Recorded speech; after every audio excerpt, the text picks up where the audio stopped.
पावसाळ्यात एकदा तरी गरमागरम ब्रेड पकोडा खाल्लाच पाहिजे. बाहेरून एकदम खुसखुशीत, आतून मऊ आणि मसालेदार असा हा ब्रेड पकोडा बनवायला खूप सोप्पा आहे आणि अगदी झटपट तयार होते.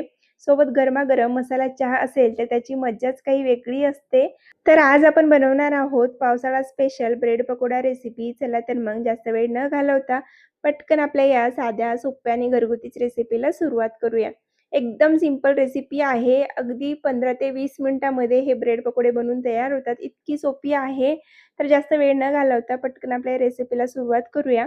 सगळ्यात आधी आपल्याला मिरचीचं वाटण तयार करायचं आहे. त्यासाठी बघा पॉटमध्ये मी 2 इंच इतकं आलं, 4 ते 5 हिरवी मिरची, अ, थोडीशी कोथिंबीर ॲड केलेली आहे. त्यानंतर 1 ते दीड चमचा इतकं धने ॲड करायचं आहे. अर्धा चमचा जिरे ॲड करून मिक्सरला लावून छान जाडसर वाटून घ्यायचं आहे.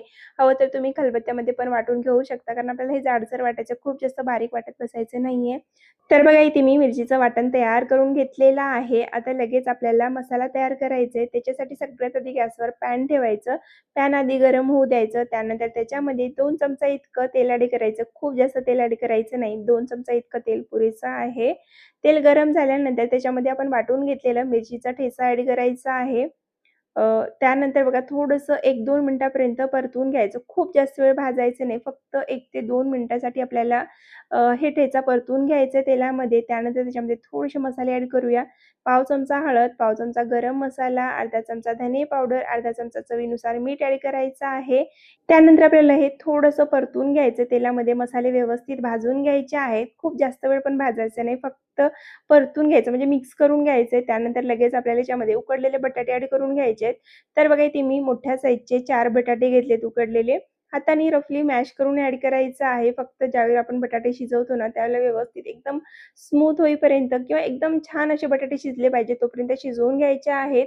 कुकरमध्ये मांडायचं, 3 ते 4 शिट्ट्या होईपर्यंत बटाटे व्यवस्थित शिजवून घ्यायचे. तर बघा इथे मी बटाटे पूर्ण हाताने मॅश करून ॲड करून घेतलेत. आता हे सगळं आपल्याला छान परत मिक्स करून घ्यायचं आहे. पूर्ण मसाले एकजीव करून घ्यायचे आहेत बघा. आणि याच्यामध्ये मिरची पावडर ॲड करायचं नाही. हवं तर एखादी मिरची जास्त ॲड करायची, पण मिरची पावडर ॲड करायची नाही. तुमच्या टेस्ट अकॉर्डिंग इथे मिरची ॲड करून घ्या. सगळे मसाले परतून घेतल्यानंतर थोडीशी बारीक चिरून घेतलेली कोथिंबीर ॲड करायची आहे. परत थोडंसं मिक्स करून घेऊया. गॅस बंद करायचा आहे आणि इथे आपला मसाला बनवून तयार झालेला आहे. आता काय करायचं, हे सगळं मसाला ना एका प्लेटमध्ये काढून घ्यायचा आहे.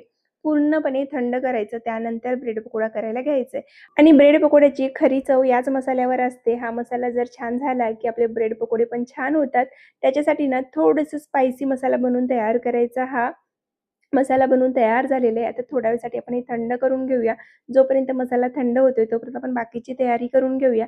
त्या सगळ्यात आधी आपल्याला बॅटर तयार करून घ्यायचे, घोळ तयार करायचे बेसनाचं. त्याच्यासाठी बघा इथे मी 1.5 वाटी इतकं बेसन घेतलेलं आहे. तुम्ही कपाचं माप घ्या किंवा वाटीचं माप घ्या.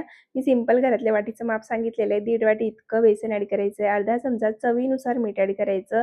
पाव चमचा इतका ओवा हाताने छान क्रश करून ॲड करायचं. त्यानंतर त्याच्यामध्ये ना 1 चिमूटभर आपल्याला बेकिंग सोडा ॲड करायचा आहे. हे सगळं आधी आपल्याला सगळे ड्राय इन्ग्रीडियंट्स मिक्स करून घ्यायचे. त्यानंतर त्याच्यामध्ये थोडं-थोडं पाणी ॲड करायचंय आणि एक घट्टसर बॅटर तयार करायचं. खूप जास्त पातळ बॅटर करायचं नाही.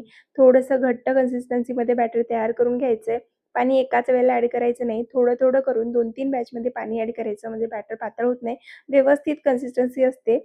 तर बघा इथे मी थोडं-थोडं करून 2-3 बॅचमध्ये पाणी ॲड करून बॅटर मिक्स करून घेतलेलं आहे. आणि खूप जास्त पातळही नाही किंवा खूप जास्त थिकही बॅटर केलेलं नाही. एकदम परफेक्ट कन्सिस्टन्सीमध्ये बॅटर तयार करून घेतलेले.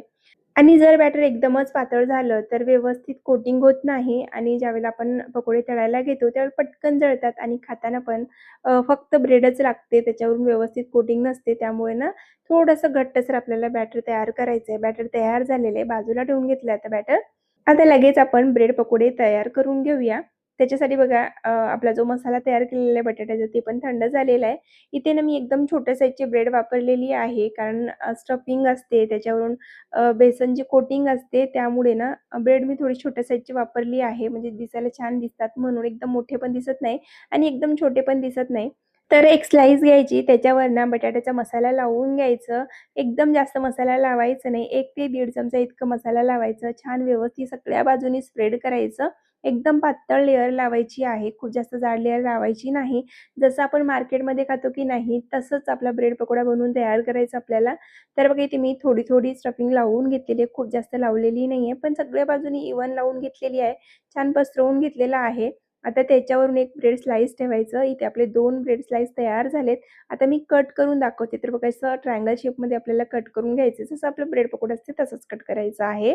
जर तुम्हाला अजून याच्यापेक्षा छोटं करायचं असेल ना, तर तुम्ही याला परत दुसऱ्या बाजूने ट्रायंगल शेपमध्ये कट करून घेऊ शकता. म्हणजे याचे 4 पकोडे बनून तयार होतात.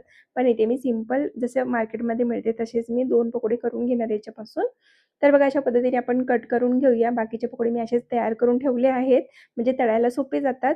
आता मी तुम्हाला तळून दाखवते. सगळ्यात आधी बघा असं डीप करायचं दोन्ही बाजूने, सगळ्या बाजूनी व्यवस्थित बेसनची कोटिंग लागली पाहिजे.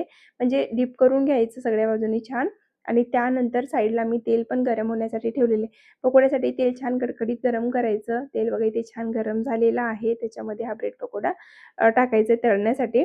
तर बघा इथे मी एक-एक करून सगळे ब्रेड पकोडे टाकणार आहे आणि इथे थोडंसं तेल जास्त झालेलं आहे. थोडंसं कमी तेल टाका कढईमध्ये, पण एकदम कमी पण टाकू नका. कारण ब्रेड पकोडे ना छान तळले जातात म्हणून थोडंसं तेल जास्त टाकायचं कढईमध्ये. ब्रेड पकोडे थोडेसे मोठ्या साईजचे असतात त्यामुळे ना थोडंसं तेल तळायला जास्त लागते म्हणून कढईमध्ये थोडंसं तेल जास्त टाकायचं आणि त्यानंतर बघा इथे मी एकाच बाजूने व्यवस्थित तळून झाल्यानंतर दुसऱ्या बाजूने पलटवून घेतलेले. आलटून-पलटून दोन्ही बाजूने सगळ्या बाजूने छान असं कुरकुरीत होईपर्यंत तळून घ्यायचं. जसे आपण भजे तळतो की नाही तसे जोपर्यंत छान कुरकुरीत होत नाही ना तोपर्यंत पकोडे पण आपल्याला ब्रेड पकोडे तळून घ्यायचे आहेत. तर बघा मस्त कलर आलेला आहे, छान कुरकुरीत झालेत. आता आपण एक काढून घेऊया. कलर बघा सेम जसं मार्केटमध्ये मिळतात की नाही ठेल्यावर तसाच कलर आलेला आहे. आपली पहिली बॅच इथे तळून तयार झालेली आहे. काढून घेऊया. अशाच पद्धतीने आपण बाकीचे पण तयार करून घेऊया. तर बघा ही पहिली बॅच तळून तयार झाली. आता लगेच मी दुसरी बॅच पण तळायला टाकलेली आहे. एक-एक करूनच टाकायचं आणि सावकाश टाकून घ्यायचं आहे. ब्रेड पकोडा तळायला थोडंसं जास्त तेल टाकायचं म्हणजे व्यवस्थित तळले जातात, छान कुरकुरीत होतात. आता बघा इथे टाकल्यानंतर थोडंसं एका बाजूने तळून घेतलं, त्यानंतर पलटून घेतलेले, आलटून-पलटून दोन्ही बाजूनी मस्तपैकी कुरकुरीत होईपर्यंत पकोडे तळून घेतले आणि बघा इथे मी सगळे थोडे-थोडे करून पूर्ण पकोडे तळून घेतलेले आहेत आणि मस्तपैकी आपले मार्केटपेक्षाही भारी ब्रेड पकोडा घरच्या घरी बनवून तयार झालेला आहे. तर तुम्हाला ही पूर्ण रेसिपी कशी वाटली? तुम्ही या पावसाळ्यात ब्रेड पकोडा खाल्लाय की नाही? कमेंट करून नक्की सांगा. व्हिडिओ जर आवडला असेल ना, तर व्हिडिओला एक लाईक करा. त्यासोबतच चॅनलला सबस्क्राईब करायला विसरू नका. पुन्हा भेटू अशाच एक नवीन व्हिडिओमध्ये. तोपर्यंत बाय.